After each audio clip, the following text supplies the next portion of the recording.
Okay, run into one new snag here. Since the multi-game didn't come with the 10-pin header, I was going to have to add one, and with my prototype board I had got a 10-pin header of the correct specifications as far as the pin layout, but there's not enough room to physically put it in there, so I'm going to have to create some type of an extension,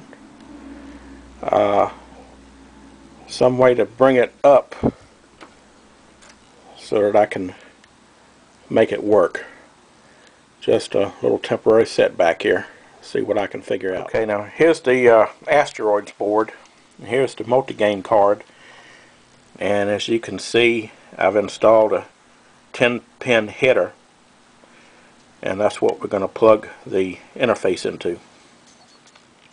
Okay, well, here's the finished prototype of the interface, analog to digital interface for the Lunar Lander thruster for the Asteroids Multigame.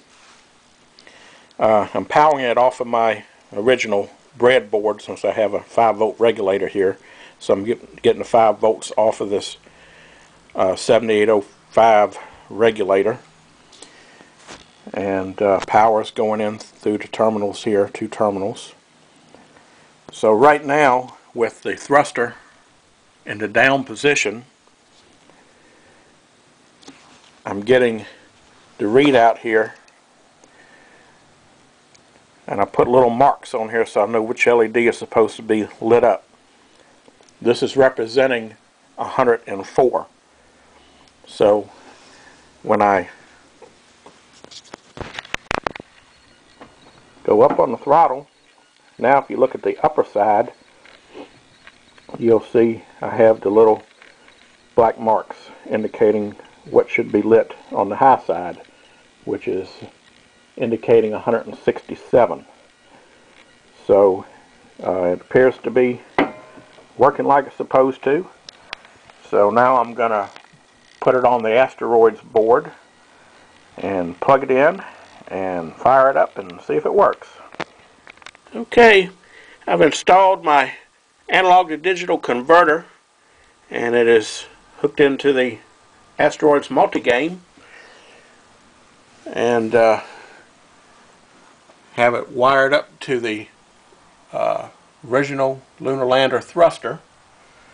So now let's turn it on.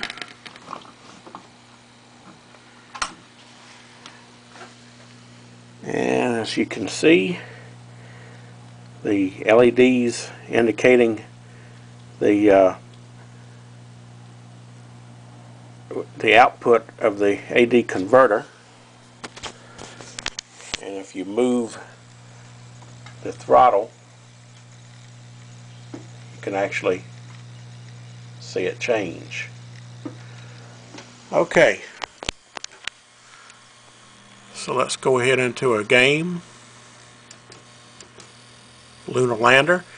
Now, when you first hit the player button to start a game, it'll go wide open throttle. So what you have to do is open up the throttle and close the throttle, and I guess that calibrates it. So let's start a game, and as you can see, it's wide open throttle. So I'll do the controller, and now I have no throttle. So now when I add the throttle,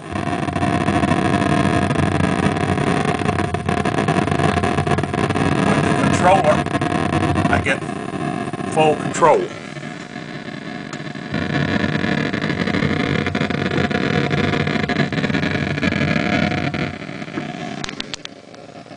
And you can see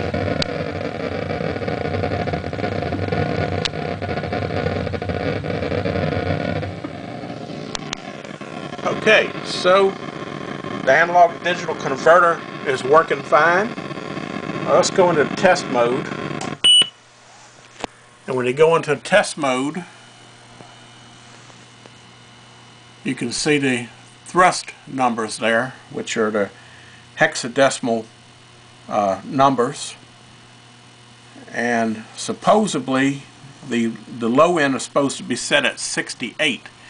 Well, I found that setting it up to the mid 70s is jumping around between, it's hard to tell, but it looks like it's almost getting up to 80. So somewhere in between 70 and 80 seems to be a good spot for it. And if I raise the thruster all the way up, it goes up to AD or AC. Supposedly optimum is A7. So if I back off the throttle just a little bit, I can get that A7. So it's almost exactly where it's supposed to be. So and it works fine in this setting, so I think I'm going to leave it there. So now the only thing I need to do is figure out what I'm going to do about moving the thruster over to the Asteroids game. I don't want to hack up my control panel, and I don't want to hack up my Lunar Lander control panel. I could add some buttons to it, but I'd have to add at least one more hole for another button. So for the time being, I guess I'm just going to have to wait and hope that they come out with that new control panel that moves the buttons over to one side and will allow you to have the thruster on the other side. So that's it. This little project is complete. I'm still going to do a little more testing. I got that thumb throttle that I'm gonna try out, which I have right here. I still want to try out this thumb throttle mechanism.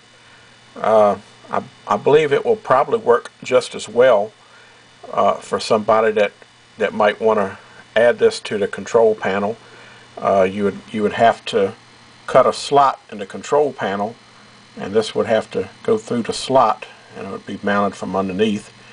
The only thing is it needs a stop, so you'll have to cut your slot so that it only has the correct amount of travel. So what I'm probably going to do is get a flat piece of metal or maybe a little project box and mount it in a project box and run the wires out so I can connect it to my analog to digital converter and find out how well it works on the game. So that's going to be my next step, is try this out with the converter to see how well it will work as a substitute to the original thruster, because not everybody will have an original thruster or will be able to buy a reproduction, since they're kind of hard to get right now. And but this is very easy to obtain, and if this works, it might be a solution for some people that would actually like some type of throttle, but prefer not to use the large original thruster controller. So far it's looking good. Testing looks good. Multigame is playing great. It interfaces with the analog digital converter just fine. So I don't see any other problems at the moment. I'll continue to do some testing, and before long, I'm sure this will be something that everybody will be looking into. Because if you have Asteroids, you have to have the Asteroids Multigame.